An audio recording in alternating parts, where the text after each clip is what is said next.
पहाड़ी कस्बा रणकपुर, जहां रातें आवाजों से नहीं सन्नाटों से भरी रहती थी। यहीं मेरी मुलाकात हुई आन्या से।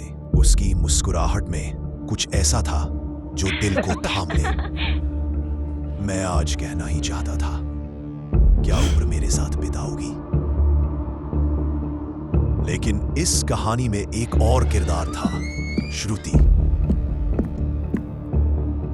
सब कुछ आसान नहीं था, किसी का दिल टूटना तय था, लेकिन प्यार हमेशा डर से बड़ा लगता है। एक रात सब खत्म हो गया। डॉक्टर ने सिर्फ इतना कहा, हमने कोशिश की, पास। आग जल रही थी पर उसका शरीर जल नहीं रहा था। रात के बाद मैं अकेला चलता तो जरूर था, लेकिन महसूस होता कि कोई मेरे पीछे चल रहा है। और फिर पहली बार मैंने उसे देखा, वही लाल साड़ी, वही साया, बस चेहरा नहीं दिख रहा था। जैसे ही वो मुड़ी, मेरा खून जम गया। वो आन्या थी, मेरी मरी हुई बीवी। मैंने भागने की कोशिश नहीं की, बस आईने में देखा और पीछे वो खड़ी थी। उस रात से हर रात बस पायल की धीमी छन छन सुनाई देती थी।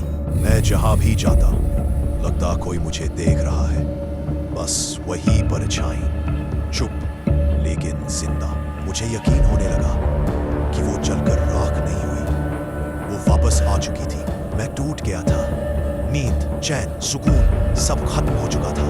और सबसे डरावनी बात, वो सिर्फ बाहर नहीं थी, वो श्रुति के अंदर आने लगी थी। पहली बार श्रुति ने उसकी आवाज में कहा, मैं वापस आ गई, और मेरी रूह कांप गई। मोहल्ले में बातें फैलने लगी।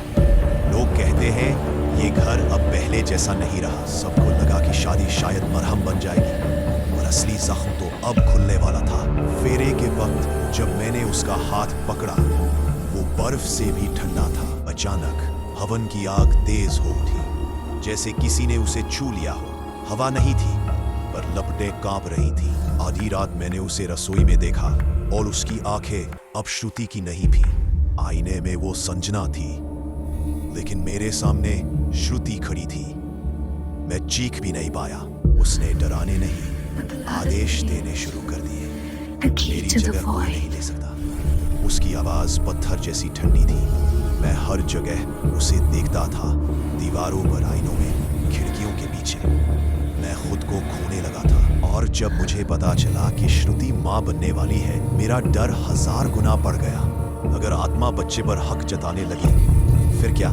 सब रास्ते बंद हो गए। तब एक ही उम्मीद बची, पहाड़ी आश्रम के बाबा सुदर्शननाथ। बाबा ने कहा, ये आत्मा प्यार से नहीं जाएगी, इसे मुक्त करना होगा। और विधि शुरू हुई। मंत्रों की आवाज बढ़ती गई और आग आसमान छूने लगी, जैसे कोई चीख रहा हो। श्रुति का शरीर कांपने लगा, और उसकी आंखों में अब संजना थी। पूरी तरह काली राख उसके अंदर से निकलकर आग में समाने लगी। उसकी चीख ने सबको जड़ कर दिया। और तभी कमरे का आईना खुद ब खुद टूट गया, जैसे किसी ने अंदर से मुक्का मारा हो। सब कुछ अचानक शांत हो गया, बस धुआं और गहरा सन्नाटा। सुबह आंख खुली तो श्रुति को कुछ याद नहीं था, और शायद यही सबसे अच्छा था।